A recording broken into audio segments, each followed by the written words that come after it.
Greetings, salutations, respect, and love. I am Scott, and you, my dear little friend, have wandered onto the #1 prog rock channel on all of YouTube. You know you did. It's the Prog Corner. Anyway, boys and girls, I'm talking about an album that I really, really love. I'm doing an early review of it.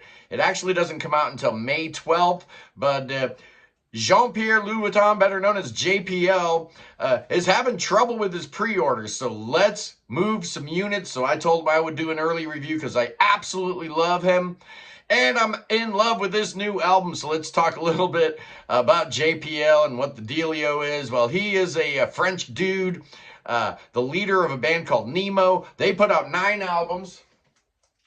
Their 9th album is probably the best entry point. It's called Coma. And then the band broke up and JPL went solo. Over the past few years, he's been involved in the Sapiens trilogy. Let's look at those because they're just amazing records. It started out with Sapiens 1.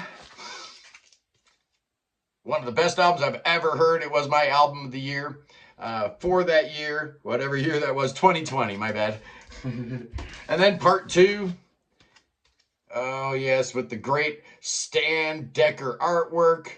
All these albums had the Stan Decker artwork. And then part 3, which was almost as good as part 1. Oh, and I even got his autograph. Merci. Oh, yeah. So cool.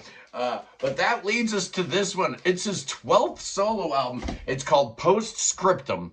And if you look at the album cover artwork, Stan Decker clearly was looking to try to tie in some of the Sapien stuff and looking at these song titles. I guess this is like an epilogue. Maybe it's part 4 of a trilogy. I'm not really sure, but this is a great record, and we're going to talk about a little bit more. Who's on it? Well, we've got a new singer. JPL does all the lead vocals, but Elise Bourg does a lot of the backing vocals, and it's really nice because JPL's kind of got a baritone, so having somebody duetting with him with the higher register makes a whole lot of sense. Sounds great. That's all over the record. Stefan Voulat plays piano. He was on Sapiens Part 3, as well as there's 2 drummers. Florian Villet plays drums on the first 3 tracks. He showed up on the Sapiens records. And then Old Faithful from Nemo, the drummer, Jean-Baptiste Etier, plays on the other tracks. This album is available via Stereophonic, and I highly recommend that you go there or to his Bandcamp. I'll put a link to the Bandcamp page in the description of this video. Like I said, the album's called Scriptum, and it comes out May 12th. There's 7 songs on here, 47 minutes long. You know how I love that. I love a good single album that is within the parameters of the old school running time. So 47 minutes, perfect for me. It's available on CD. It's available on vinyl. I can't wait to get my hands on the vinyl, and then, digital versions if you want them. And like I said at the beginning, we need pre-orders. JPL was saying how, he's really kind of surprised that the pre-orders are a little bit low on this. I think there's a couple reasons for it. I think number 1, he was promoting a re-recorded version of his 3rd solo album, Cannibales, at the same time he was promoting this brand new album. That kind of mixed messaging doesn't really help because even fans like me were just a tad bit confused. And also Scriptum. It is in the Sapiens universe, but I don't think it directly ties in there. I think it should have maybe been called, Sapiens Scriptum, just so that people understood a little bit what's going on here. Is it an epilogue? Is it just, a little bit more to the story? I don't know, but man, this record's good. JPL's songwriting just keeps getting better and better and better, and it starts with the opening track, Solitaire. Sounds like you're kind of transported in the 80s with its phased out guitar. JPL said he was listening to some Robert Plant solo records when he came out with this. And there's like this theremin in the background. Kind of sounds creepy and weird. And then you get this finger-picked electric guitar, really clean guitar, which brings you right into the Sapiens universe, that guitar tone. You've heard it a bunch. He's in D minor here. And you can tell you're definitely, mining some of the same ideas as Sapiens, but there's no callbacks. There's no reprises of any of the material on the three Sapiens albums. It's a cool track that uses a lot of scales in the chorus that I really, really enjoy. And then you get those original chords from the intro come back as like power chords later on with the theremin in the background. And you get your first taste of Elise's voice, sounding really, really good here. JPL cranks out a really good solo, and then you get some really cool counterpoint with some rhythmic chaos going on, and then the main theme returns at the end. Wow, 7-minute track, just amazing. Great way to start the album, fantastic. Next up is the first single, and it was called Jackal. It's 5.5 minutes long. Little jazzier feel here. It's like a swing 6/8. You're in A minor here, and the piano, Stefan's piano, really takes center stage here, creates that lounge kind of feel. Then you get some acoustic strumming going on from JPL.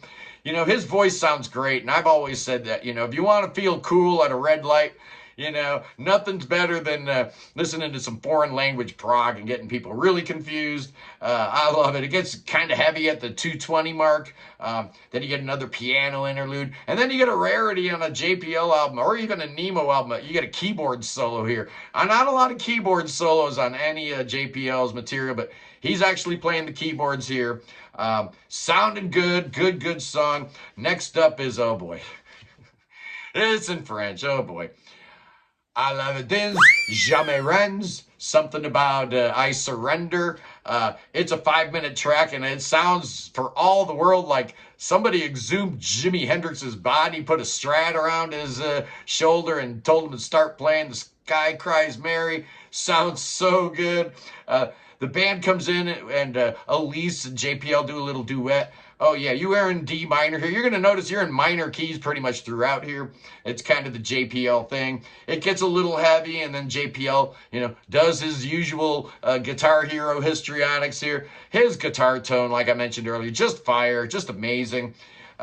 It devolves down into the guitar and the voice, and you kind of get this loungy vibe. Really cool track. I enjoy it. Next up is L'homme est un animal sauvage. Yeah, man is a savage animal. I don't even speak French, and I can translate that. It's a 6-minute song that starts out with a real catchy guitar riff, a little different than anything he's ever done.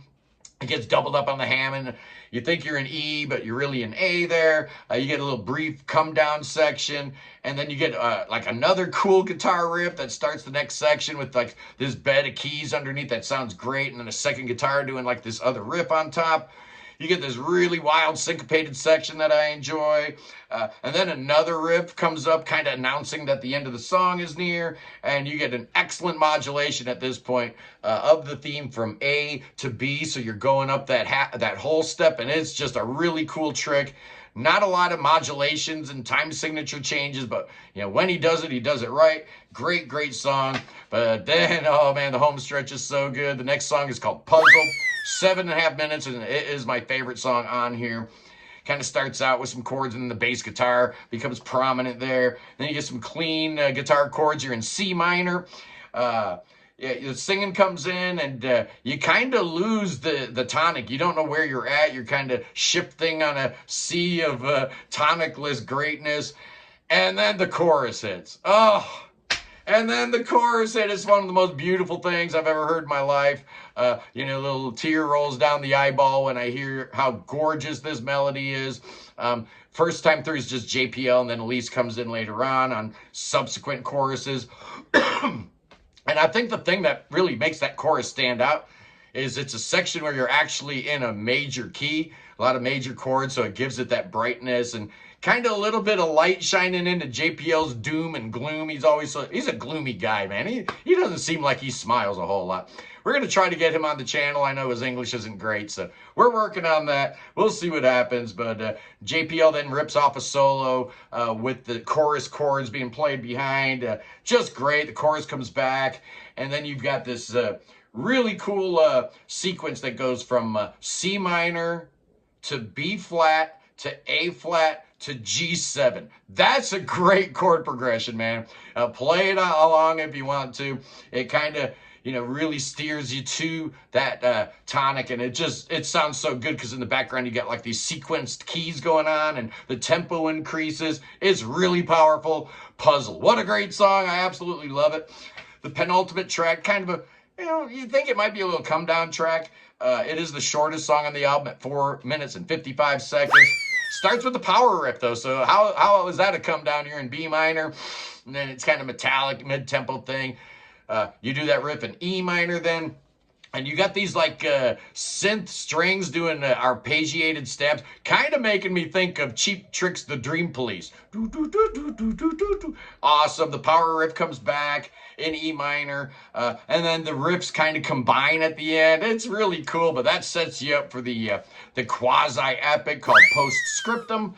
It starts out with the chord progression of A minor, D, C, D. You got the chords, and then you got another keyboard riff over the top. This song is super proggy. It's obviously the longest song on the album. You get this acoustic finger-picked section that sounds real good. It brings the main section back seamlessly. His songwriting is getting so good. You got like this fusion middle section that sounds great. And then you get a little Rhodes piano with the wah-wah pedal. And then you get this section. That sounds like Black Velvet or something like that. Then you get this quick 7/8 section where you get the same chord progressions as the beginning, but we're modulated. Now we're in G minor instead of A minor, so it's G minor, C, B flat, C. The arpeggiated keys going on with the chord change.